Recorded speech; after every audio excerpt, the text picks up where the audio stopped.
Welcome back to the Chef Triathlete Podcast, a recipe for mental, physical health, and longevity. Today, we're here to blend performance, mindset, and longevity into one powerful recipe. I'm Anthony McCauley, an endurance athlete, a coach, and a lifelong student of health optimization, and this show is to help you become stronger mentally, physically, so we can thrive in every season of life. Today, we're going to talk about training, hormone health, discipline, recovery, family, and growth. Because longevity isn't an accident, it's intentional. So whether you're chasing a PR, navigating a new season of life, or just trying to feel like yourself again, you're in the right place. So we're going to get into it. Today, I'm super excited. Very, very excited. We have a special guest on today, a close friend of mine, Courtney, who we were able to get some of her busy schedule carved out to join us on the show today. So I am going to introduce Courtney and let her give a brief introduction of herself. Hey, Courtney. Hi, Anthony. I'm super excited to be here. Awesome. So why don't you just give us a little bit of brief bio about yourself. Tell us about yourself. Okay.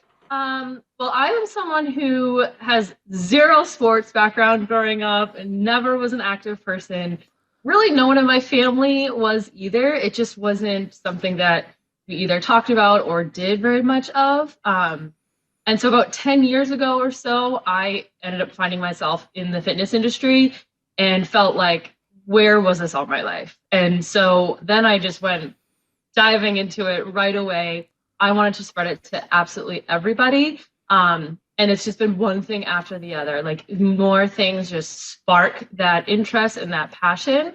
It first started out with just regular exercise, right? Like just the basic moving your body, starting to feel and see those results, most likely the physical change of like weight loss, or you start to see some muscle come through, but just the overall confidence boost and the mental health that comes with it.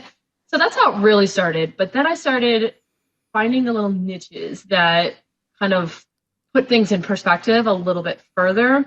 So then it started with, okay, getting my clients and finding that certain people had certain goals in mind. And I felt just as an overall trainer, I didn't have those tools. So then it led me into pre and postpartum training. And how do we help women when they do get pregnant? Because most of the time they want to have their healthiest versions of themselves when they're either thinking about starting a family or starting a family, currently pregnant. So I felt like, whoa, how can I help these women further this along? So I got certified in that. Helped out a bunch of women and still taking on clients that weren't looking for those things. Then it's the next stick point. What gets most people stuck in their journey or they need the most help with? And that's nutrition. I mean, across the board, gender, lifestyle, interest, age, nutrition is probably number one, I would say. So then I got certified in nutrition, and that starts a whole roundabout, thinking of all the different ways to help coach people there. And then most recently, the past 3, maybe 5 years was menopause. And now that I've helped women through the stage of having a family and a little bit after, what happens next, right? Because then all you really hear and see celebrated is women having family. And then it's kind of like, okay, see you later. And then you don't really hear much. So now I've been diving into that. What comes after 35, 40, 50? How can we still maintain life and live the best life we can? Sure. So that's where I'm at now. So currently getting certified in that realm. Yeah, no, I think it's great. Just to rewind it a little bit, just so everyone knows, Courtney and I met, how long ago did we meet? Year and a half ago, maybe 2 years ago? I'd say a little over 2, probably. Yeah, somewhere about that. Really random. I had been training for Ironman, and I decided to kind of dabble back into CrossFit a little bit, and I just randomly showed up at one of Courtney's classes she happened to be coaching. And I don't know, I enjoyed her classes, went to a couple more, and I just really enjoyed Courtney's energy and got to know her a bit more. And I think since I've gotten to know you, Courtney, I've really enjoyed seeing your journey and kind of how it's morphed with some of the, challenges you had, how you have overcome those. And, we talk a lot about people on their journey and you never really know where it's going to lead when you're in that kind of self-discovery, and where you are now to where you were a couple years ago and kind of navigating through that. I just think it's really amazing. I'm really excited to see what you have going on now and kind of how it's growing. Yeah, and just like you have in your background there, your home gym and everything else that's going on. Yeah. So I have, and it's funny that you say kind of like just a different path and journey, because I thought that I would be teaching martial arts for my whole career. Mm-hmm. I thought that was it. That's what got me started. So I thought this is where I will end up. And so it's funny, you start there, and then I got into weightlifting and then CrossFit. And so it just kind of evolves each time. And they all circle back to helping out so many different lives. And that's really what drives me the most, is how can I help the most people that are in different situations? Because we all do live such separate lives. So yeah, that was one part that where we met, was the CrossFit realm or journey that I was on. And so now I carry that into the training that I do now, which is a bit of both of the CrossFit kind of. I do offer martial arts still a little bit here and there, and weightlifting. So it all kind of just comes back together. Yeah, for sure. And as you're kind of still self-developing and looking through things, what clientele base mostly is drawn to? Do you feel like it's mostly middle-aged clientele? Is that what you deal with the most, or is it a mix of different types of clients? Yeah, I would say overall middle-aged to, I would say between 30s. I have two or three women in their 60s that still train with me, because my number one thing is safety. No matter which path I'm on, right? Safety is absolutely number one. So I think a lot of women feel very comfortable with that. They can be challenged, but they know that I'm there watching. They know I'm going to give all the cues, and that they're in good hands, truly. Yeah, for sure. Let's I really want to dig into one of the topics here. I want to dig into nutrition a little bit first, because I think like you said, I talk about this a lot.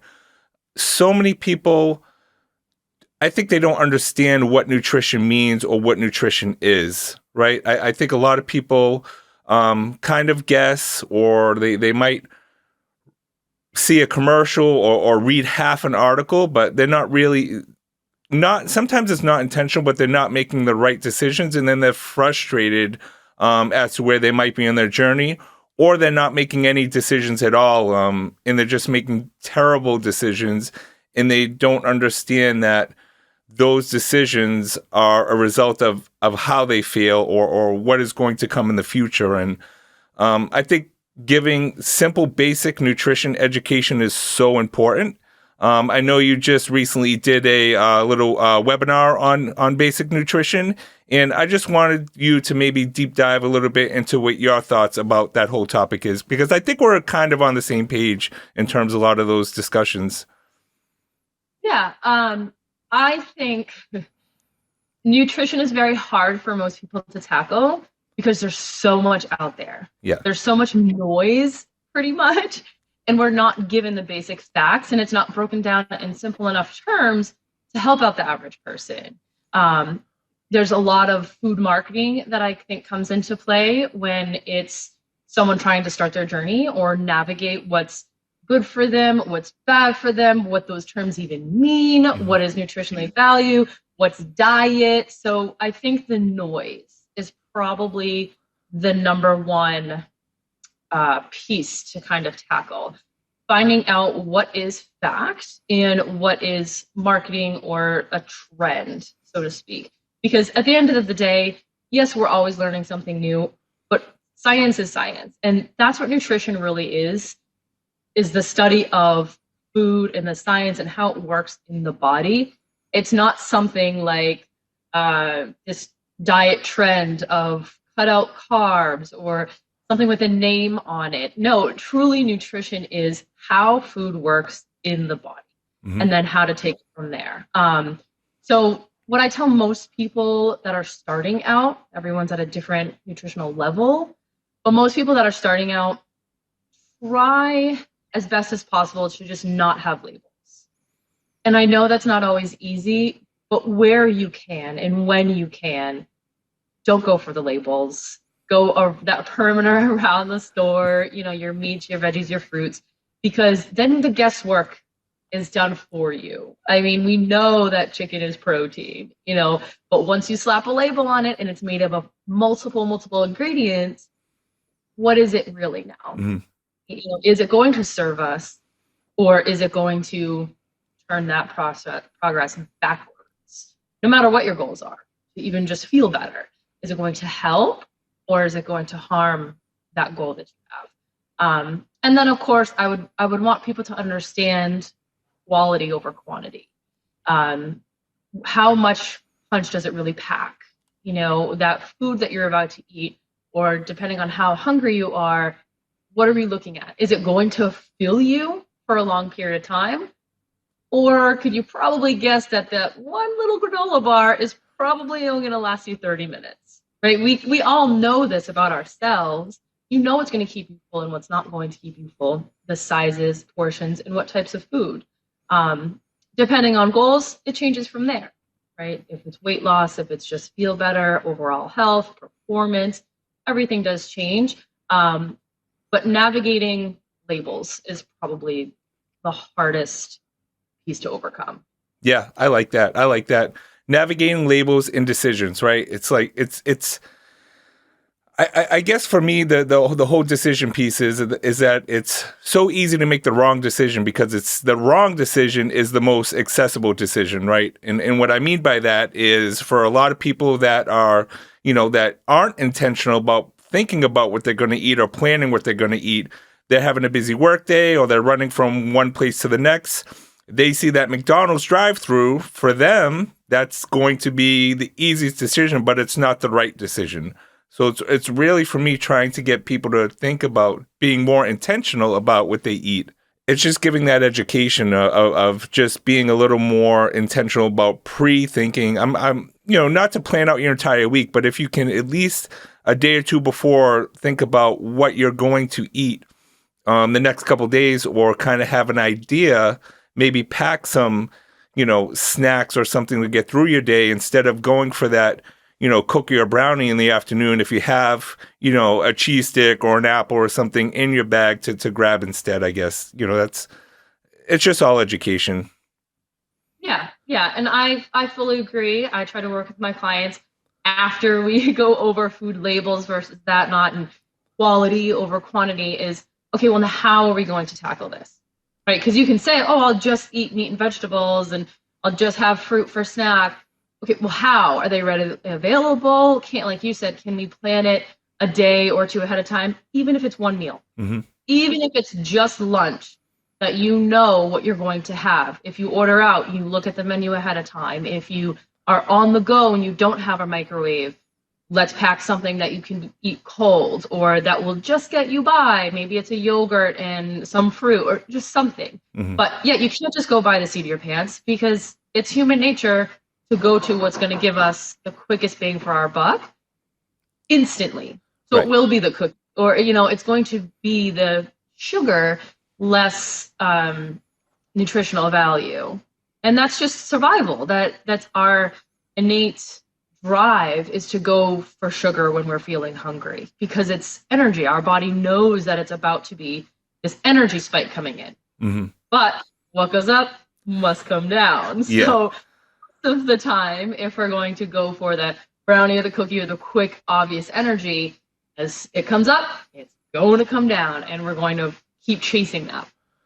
Yeah. Right? So I fully agree. A game plan is going to be number one. How are you going to get there? It doesn't just happen. Mm-hmm. You have to make it happen.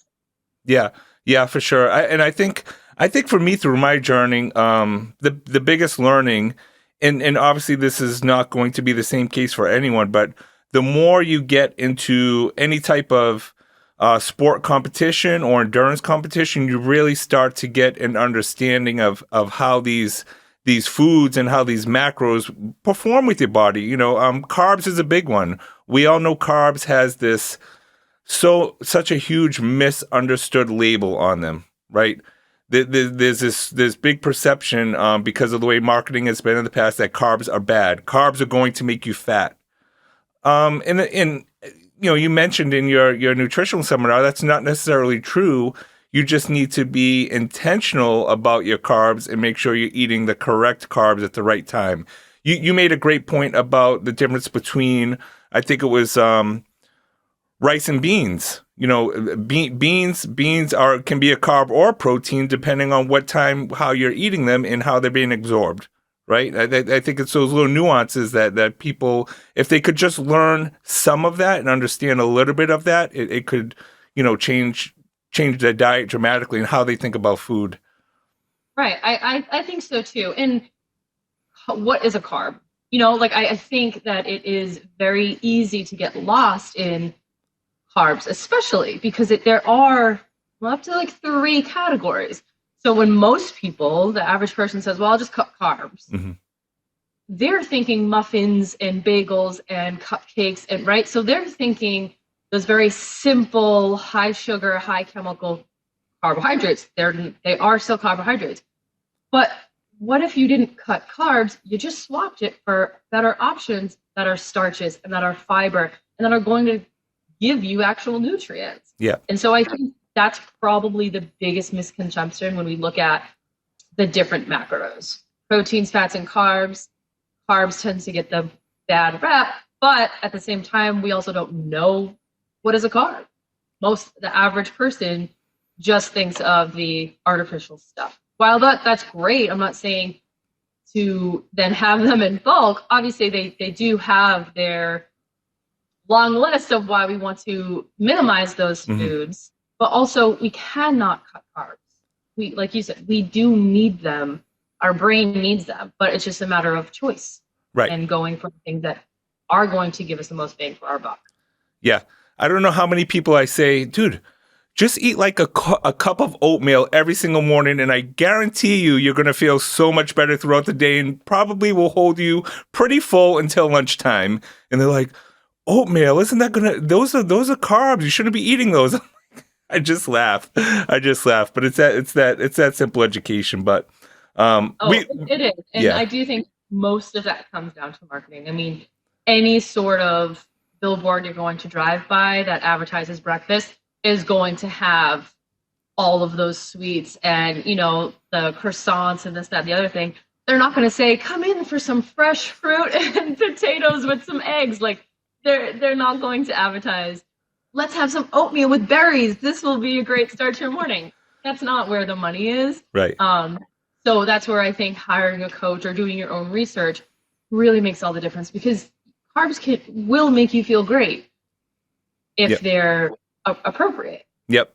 I agree. So I could talk about this topic for days, but we do have another topic I want to get into, and I don't know, something about this topic has fascinated me, and my wife laughs at me. She thinks I'm crazy enough because I just am so fascinated about perimenopause and menopause and all the changes women go through and what they can do to kind of navigate that. And I know that's a topic you have been taking a deep dive in also. So I just really wanted to talk about your perspective and your learnings and findings, especially from a women's perspective, because I'm just a guy studying it on my own and kind of trying to figure out how women deal and navigate through this whole topic and phase of life. Yeah, well, first off, I give you all the props. Kudos to you for having me on to talk about this. It's not the most comfortable, and doing your own research. And truthfully, your wife is very lucky that you are willing to look into things. And it's kind of taboo, right, to one, be talking about it, and two, to have a male looking into it. But she's going to thank you later, if not already, because most people, including women, don't understand what's happening. And there's more divorces, there's higher suicide rates, there's, fights, if not yet divorced. Both women and men don't know what's going on, and they don't know how to talk to each other and navigate. And especially after a woman has gone through menopause, we just think it's it, that it's done, it's over. It's one day and everything will go back to normal. And that's not true. So you have this partner who's looking for their wife, quote unquote, back. You have this woman who wants to feel, quote unquote, back. but things are different now. So you having a deeper understanding is really only going to help both of you in the long run, truly. So I do give you major props and kudos and a little golf clap for wanting to learn, because it's huge. Yeah, for sure. I think I spoke about this a lot. The hormonal imbalance in helping women kind of navigate through that and realize how early. It was surprising to me how early perimenopause can start with a woman's life. I mean, I think as early as 8 to 10 years before menopause. So as a woman, you're starting to feel all these changes, and a lot of those changes actually tie into, the exercise and nutrition piece, because it's the stubborn weight loss, the fatigue, the low energy. And it's just, maybe some of your tips or your perspective or things you're kind of looking into that help women kind of navigate through those challenges, because those challenges kind of catapult into the, or at least don't help, the mood swings and, everything else that can come along with the challenges of perimenopause going into menopause. Yeah, so we'll kind of want to back up just a little bit. So there's technically 3 to 4 phases that a woman's life would go through, right? You have pre-menstruation, so when she's a teen, preteen, things like that. And then when she starts her menstrual cycle. So that's going to be first life change number 1, right? Number 2 would be the choice of pregnancy, if she decides to have a family or not, right? But that's optional, so that's like part A to part 1. But then there's perimenopause, right? Which is just now getting the recognition that it should. But before that, it was just menopause. And that was it. There was really no in between from when you start your period to all of a sudden it's done. When you have a menstrual cycle and then you don't. But there is these decades in between that. So to define what menopause actually is, it's 1 full year, so 365 days of no menstrual cycle. So when it's already gone, then medical industry, your doctor will say, okay, congratulations, you've reached menopause. There is zero help from your doctors. Oh, it's getting better now. But that was it. It was just, okay, you've been, the whole year without your menstrual cycle. Now you've reached this next phase of life. But all in between there, women were feeling they were crazy, right? Because it can start as early as 35, where estrogen starts to decline a little bit, progesterone, same thing. You're running out of eggs. Your brain is not connecting quite yet. So everything is shifted. This is going to be an entirely new body by the end of these next couple of years. And so I think more is coming out about that, which is great. Women are feeling seen. We now know that training and nutrition and lifestyle choices can, in fact, make a difference. Where before it was like, well, it's part of aging. You're just a woman. You have to deal with it. But again, that's why suicide rates were increased. Divorces are happening. They just don't feel like themselves because they're not. Eventually, at the end of this, when you officially reach that year, you could be an entirely new person. Your brain chemistry is completely different. So it's very important to know that, because I think most people go by, oh, it's 1 year. My doctor said, now I'm menopausal. And that's it. And then so you spend all this time in between feeling very lost. And that is wrong with just you. You feel very isolated that way. But in fact, it's just a slow drip decline of major hormones that's happening. And just estrogen itself, there's over 400 markers in the female body. 400, over 400. I mean, just imagine that, that's affecting your brain inside and out, your muscles, your skeletal, your digestive system. I mean, literally from your head all the way down to your big toe, everything is being affected by this one day, that they mark you officially menopausal or postmenopausal. And then it carries for the rest of your life.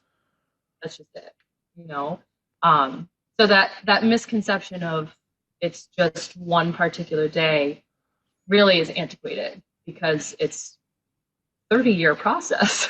Sure. They boil it down to one single day where you officially get that diagnosis, and it's wildly unfair. It is. But I'm not saying that it's, do or die. You can, in fact, make it a better experience. It doesn't have to be just all misery, like maybe our mothers had to deal with, unfortunately. Mm-hmm. Now we do have this research.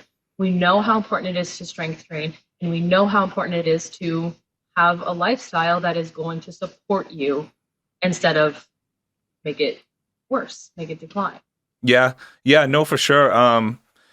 And to your point, I think the more, like everything else, the more education that's out there, because like you said, women were feeling almost lost, right? They're not feeling themselves. They're super frustrated. They're going through these mood swings.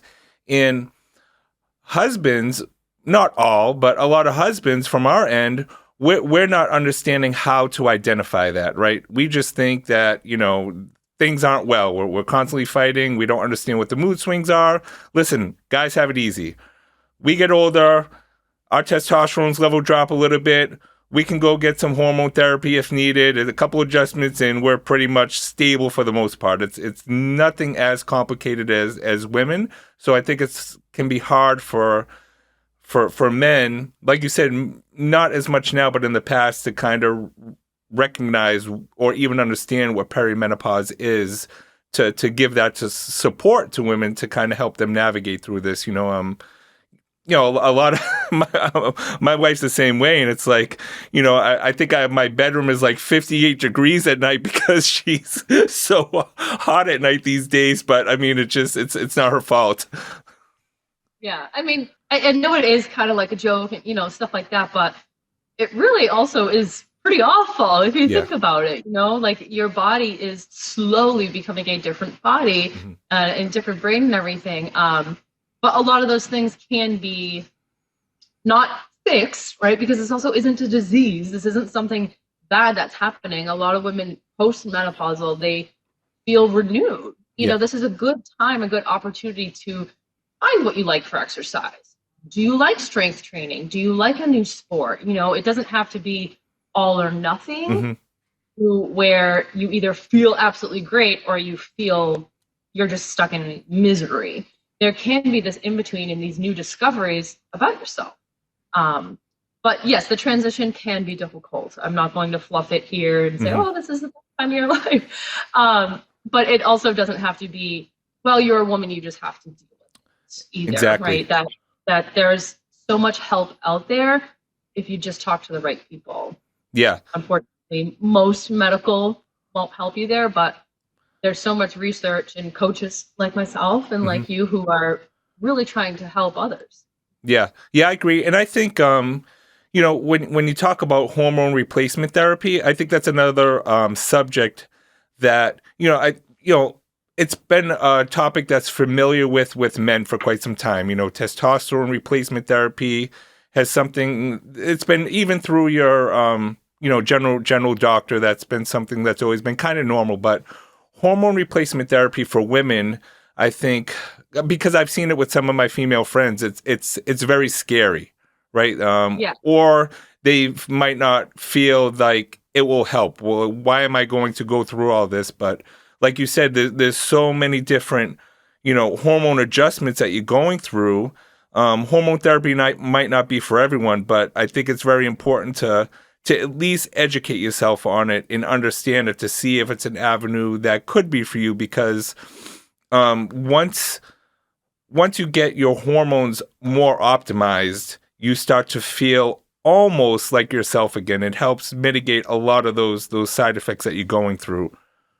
Right. And so with the hormone replacement therapy, absolutely agree. Like it is definitely more common for men. It's a little bit easier to walk in, hey, I feel this way. And they're like, all right, here you go. And of course, with the whole bodybuilder phase, there was that scare with it and the abuse and, stuff like that. But with women, where most of the fear comes from is back in the 90s, they tried that. They gave these women estrogen, and then they found that there was an influx of ovarian and breast cancer. But, and this is where most people hit me with, whoa, I don't want that. But this was also in the 90s.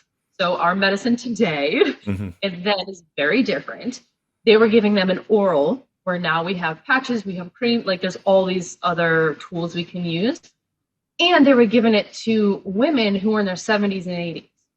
So they were already postmenopausal for, 5 to 10 to 15 years plus. So now you're trying to give the body a hormone that it no longer produces.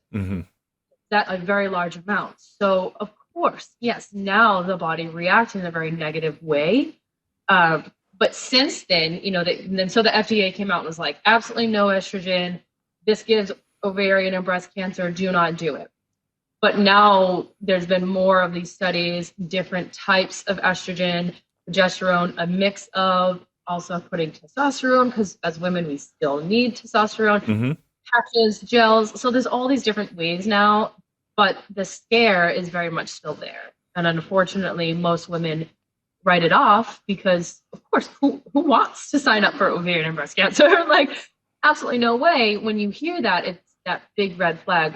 But if you do the research and you actually look what's going to be the proper dosage for you, that's a whole different story, because we are meant to have estrogen. Our body loves estrogen, our brain, everything. So if we go without, that completely changes our entire anatomy. But if we can give just enough, right, to where we're not increasing, say, like pregnancy or anything like that, we don't have to worry about a full cycle, but it's just enough so that we can, lower Alzheimer's or not get the brain fog or the night sweats, things that are disrupting life. So that's my little tidbit on hormone replacement therapy. Of course, it would get your blood work done, talk to a professional, things like that. But the big scare really came from research that was old. I mean, it's I don't even know when it was in the 90s. Could have been early 90s. And again, on women who were very much past menopause. So now they're looking at it differently in this terms of, okay, small doses and just that baseline, just enough to get by so we don't have to see these suicide rates go up or divorce, or, women can feel normal, they're normal. But that's only one tool. There's many tools in the toolbox. I would hate to see anyone rely on that and think this is the magic cure, when in reality it's not. That's not going to change your entire life down to like your lifestyle activity. It's not going to magically give you muscles again. Right. You have to work for that, So it's just one tool in the toolbox. But I wouldn't want to see anyone rule it out until they've done their proper research. Yeah, I agree. I agree with that. I say that to a lot of men that deal with low testosterone as well. It's great if you look into it and you go get testosterone replacement therapy, but you're not going to wake up tomorrow and look like, like you have the same body you did when you were in your 20s and feel like you did 20 years ago. There's a whole basket of things you have to do to kind of optimize yourself on that. So I totally agree with you on that. There's also a lot of research on peptides too, as well, that can help with middle-aged adults in terms of perimenopause and middle-aged life. Growth hormone is another hormone that kind of declines as middle-aged adults, age. So I actually have a couple of female clients that are in their mid-50s that have utilized some of these and really has helped them. And that's another topic, to do your research on. But I guess my whole point is that there's plenty of options and you don't have to feel how you're feeling now if you're dealing, in perimenopause and you're frustrated and going through all these changes, that there's a lot of support out there to help you with that. There is. And there's so many tools. They're not really advertised as much, but they're going to be your basics. Yeah. Right? It's as awful it is to say, but it's going to be the basics. Right. Lift weights, work on your cardiovascular health, eat your protein. Definitely a very plant forward diet, like anti-inflammatory foods, because as estrogen declines, inflammation comes up, right? So if you have ways to battle that, I know you talked about before in your podcast about recovery, like planning for it. It's the same thing. If you know you're getting to that age, 35 and up, which really isn't that old, it's very young. If you know that menopause will come, if you have ovaries, guess what? It's coming for you, right? There's no running from it or hiding from it. We can slow that progression a little bit. We can slow down those symptoms, make them less intense, but we can't avoid it. It's a natural progression. But to your point, planning for it. If you know that it's going to come, why not start if you're only in your 40s, right? You don't want to be 60. Oh, I wish I had. Starting now at 35, 45, those younger years before it's really even begun, making sure that you know how to actually fuel yourself, recover from the strength training that you're going to start doing, making sure you can get adequate sleep, even with sleep disruptions. Again, it's not going to happen to everybody, but it very well could. You wake up in the middle of the night, the hot flushes, those things could happen. How are you going to combat them? Sure. Don't wait till they get there. Is it going to be a nighttime routine change? Do we plan for a nap, in the middle of the afternoon? Can we do that? Is that, something that allows in schedule? Can we meditate for a little bit? There are so many ways to get inflammation to lower.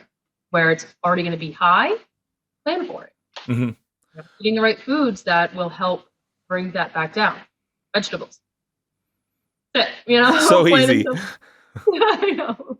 So it's not always, I know, but ultimately it just goes back to the fundamentals and the basics of any lifestyle change. Anybody who has something that they're dealing with that's difficult, you can either make it easier to overcome and deal with, or you can make it harder. Every choice gets you there. Yep, for sure. So if you could give like a couple quick tips for, say, because I think you could probably relate to this well. So someone that might be starting to go through perimenopause, but they're in that phase of life, they had children later, and they're in the thick of it. They can't even see straight, they're so busy. So they need some tips to kind of be able to reduce that inflammation and keep themselves a little centered and make those decisions. Yeah. Well, so I guess being in the thick of it is kind of relative, because is this someone who's 35 and just had her first child? Is this someone that has 2 kids, but the kids are like 7 and, so I guess it's all kind of relative. Each person would be definitely a very unique situation. But truthfully, the first thing that comes to mind for me is exercising in some way. Even if it's 10 minutes, body weight only workout, like taking those kids and lifting them up overhead a couple of times, like something that is going to create some sort of resistance. Because especially as estrogen, progesterone decline, so does our frailty, basically broken bones and things, goes up. Losing your muscle and your bone is detrimental. I mean, that can make it so that you can still function with grandkids later down the line, or you're in a nursing home, you broke a hip from a small fall, right? And so a food aside, strength would have to be my number one point to get to. And that doesn't mean that you need to be deadlifting 400 pounds or working out for an hour and a half a day. Absolutely not. But doing a couple lunges in the park while your kids play, sleep, that would look very different for everybody, but everybody has the time to be able to do something. Do a wall sit for 1 minute as you brush your teeth. Like, that takes no extra time. Trying to get a parent to sleep extra when they've got young kids, I mean, come on. My toddler's been waking me up 3 or 4 times in the night. It's just, that's super hard to ask for. But if you can move your body in a way that creates some sort of resistance, that's going to be more bang for your buck long term, because then you can always progress in that when they do get a little bit older, or when you're not as in the thick of it in that tunnel vision of just survival. at least you have a baseline to go off of, right? Going from body weight lunges, maybe now we can add some dumbbells because the kids can play by themselves while you kind of keep an eye out. I actually have a client that I train virtually who has a 5-year-old, a 3 borderline 4-year-old, and then she also babysits her friend's 2 kids, and she still gets the workouts done that I give her. She brings the kids down the basement, gives them some toys. It's not an unbroken workout, but it's still a workout. That's great. That's great. So it can be done, and it doesn't have to be extreme. All or something, not all or nothing. I like that. All or something, not all or nothing. I like that. That's cool. All right. So I want to ask you about the chickies in the farm. Okay. Yeah. Sure. Yeah. Well, I love that you called it a farm. Not quite there yet. I wouldn't consider myself a farm. Yeah, that's just like my hobby to do off the side. That's what brings me peace when things kind of spin out of control. When I feel like there's a lot been like dealing with during the day and stuff, is tending to my chickens, doing some gardening. That's my outside breathe time.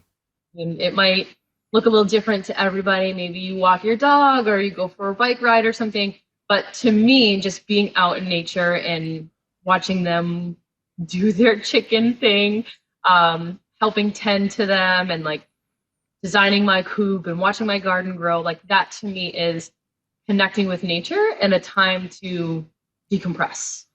So even if I can't get sleep, say, if I've got a busy day or something, but I can spend 5 minutes out with the chickens and, just watching them kind of peck around and scratch some grass. Hey, you know what? Helps me lower my cortisol, helps me take a few deep breaths, and then we move on with the day. Yeah, I've been doing that. Well, I don't even know how long now.